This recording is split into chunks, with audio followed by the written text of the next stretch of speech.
Welcome back to Grow with Dr. Jonette. Today I have my mom. How old are you, Mom? 100. Almost 101. When will you be 101? April 1. April 1st.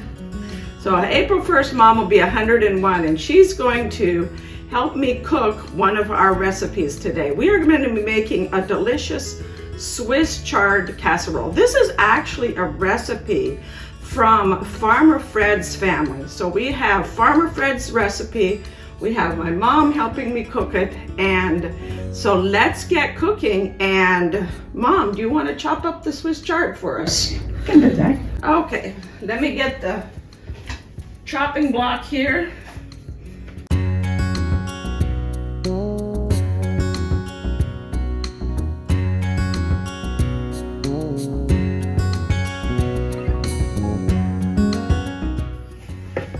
And here's a knife.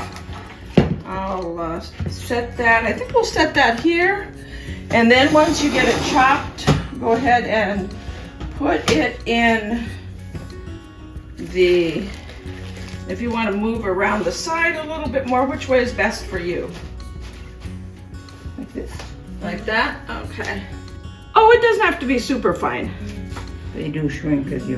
They shrink when we, yes, we're gonna go ahead and blanch it after, as soon as it's, once it's chopped. So we're gonna go ahead and blanch it then. And while Mom's chopping it, I'm gonna talk about our simplest smart tip. For our simplest smart tip, I like to use fresh Swiss chard whenever possible for this casserole. You can purchase frozen Swiss chard, but Swiss chard is healthier for you. And if you can get it from a farmer's market, or even better yet, grow it yourself. There's a green Swiss chard as well as a red Swiss chard. Go ahead and just use also, I use also the bones or the ribs. Fred calls them, the farmer Fred calls them the bones. But use the ribs in addition to the leaves, and it adds a little extra crunch, a little extra volume to your Swiss chard casserole. For our neuronutrition nugget today, let's talk about all of the great things that are in Swiss chard casserole that are good for our brain as well as for our body. Let's start with vitamin A. Vitamin A is important for your nerves as well as for your heart, your lungs, your kidney, and supports your immune function. It's good for your vision, and it just overall is so great for not only your body but also your brain.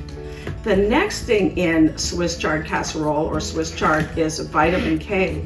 Vitamin K is important for helping build your bones and for helping your brain cognitive functions. Vitamin C is a good antioxidant. As we know, it's oxidation that occurs in our brain and our body that is so damaging to our cellular processes, not only within our brain, but also our body.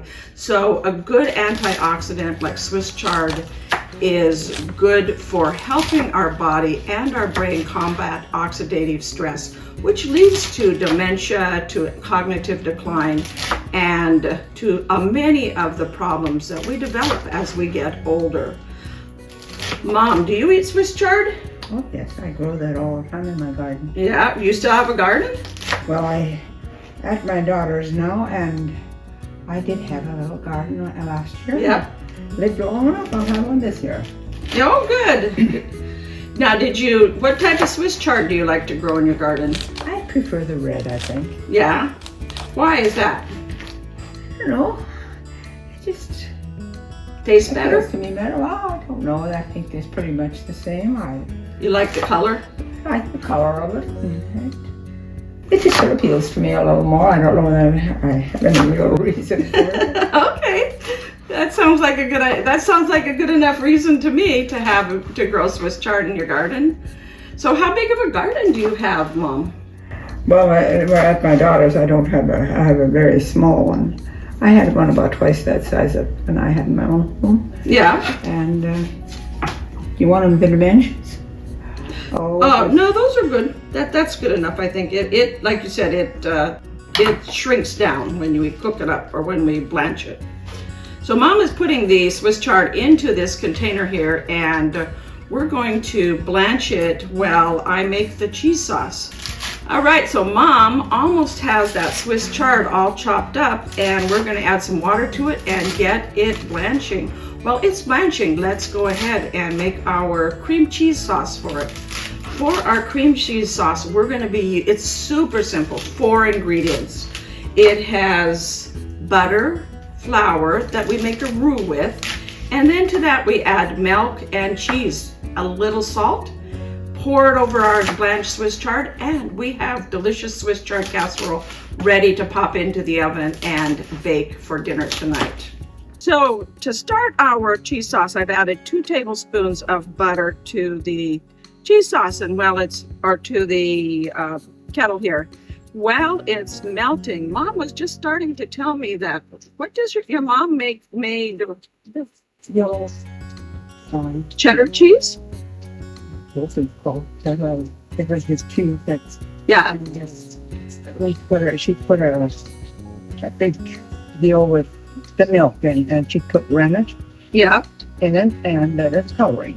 Oh, okay. And when it was clever, she tasted it and she put it in. I don't remember all the if she added anything else to it or not, but then she would pour it, sachet she had made. Mm-hmm. And Dad had made from a container, holes in it, just so it would drain, and they would put it in there, and then he had a press that would press it down just a little bit at a time, and it would form it into the form cheese cake. Uh-huh. And after it was no more juice was running out, Mother would take it out and she would let it dry for a day or so, and then she'd take and put it somewhere where it was warm. Yeah. And it would kind of cure a little bit there, and then she would take it and put pearl whites on top of it. And it would see that it had to cure for a time, I don't remember. Right. For several months, usually. Probably a month or so. Month or so. Yeah. And when it was, the outside would look kind of greenish, like you cut it into it. We thought it was pretty good. Sounds good. I don't understand that it would be that good for you. I guess that's why they don't recommend it too much. Cheese, that's probably it. But anyway. But she made, so now this was made from the milk from your cows, Yeah. from your milk cows. Well. Yeah. All right, let's go ahead and add in the flour. It's going to be 2 tablespoons of flour right there.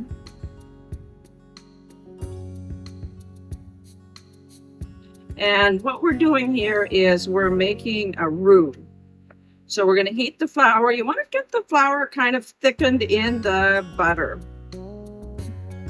And so now let that kind of cook a bit. You want to just cook the flour a bit. We're going to add the milk next. Just go ahead and pour that in there like that. Yep, 1 cup of milk. Yep, you can just dump it all in pretty quickly. There you go. Yep, perfect. And we're gonna let that start to heat up a bit. But we can add the salt, 1/4 teaspoon of salt. The cheese has some salt in it as well, so we're just gonna add 1/4 teaspoon. I'm gonna turn up the burner a bit and get this cooking good. And then we can go ahead and add in the cheese as soon as we got it boiling a bit here. I'm not really good at with the cashew nuts. Yeah. Make melted cheese. Yeah, cashew cheese. Yeah. Yeah, vegan cheese. Mm. Mom's a vegan, so she's helping me make a non-vegan recipe here.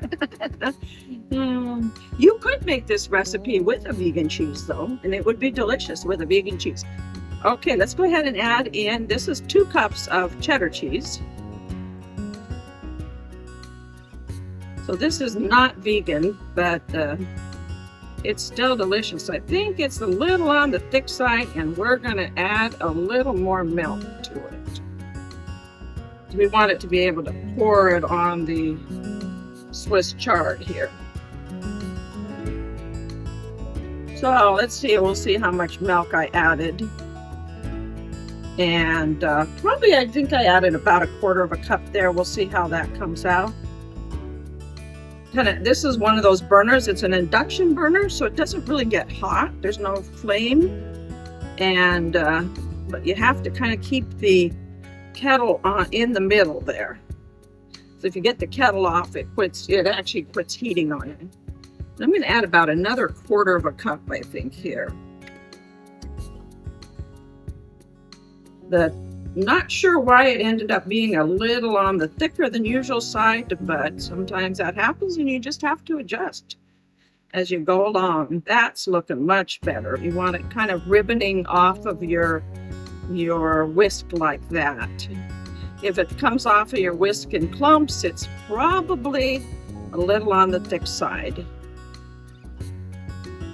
All right, I think we finished up our cheese sauce, and let's see how our Swiss chard is doing. We have our Swiss chard blanched here. Do you want to go ahead and add it to the casserole, Mom?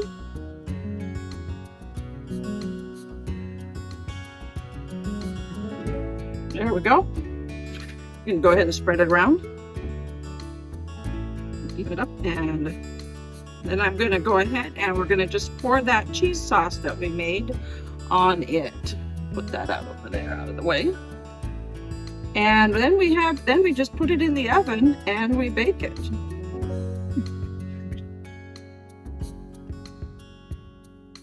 There, oh yeah, it's pretty easy because you only have the Swiss chard and then you've just got the cheese sauce, which is 4 ingredients. So I didn't find any Swiss chard in her.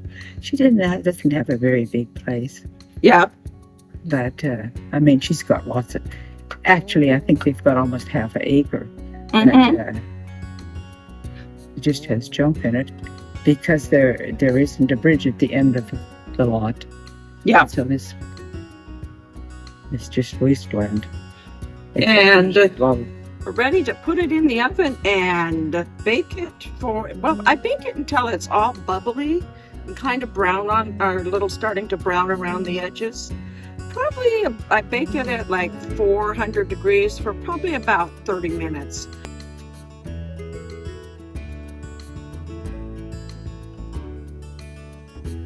So there's our Swiss chard casserole. I baked it about a half an hour and it's now ready to serve. So thank you for watching. Don't forget to click that like button as well as subscribe. Go to my website also at growwithdrjonette.com, where you'll find this recipe as well as more recipes that are healthy and nutritious, and as well as lots of neuronutrition nuggets and simple and smart tips. See you next time on Grow with Dr. Jonette channel.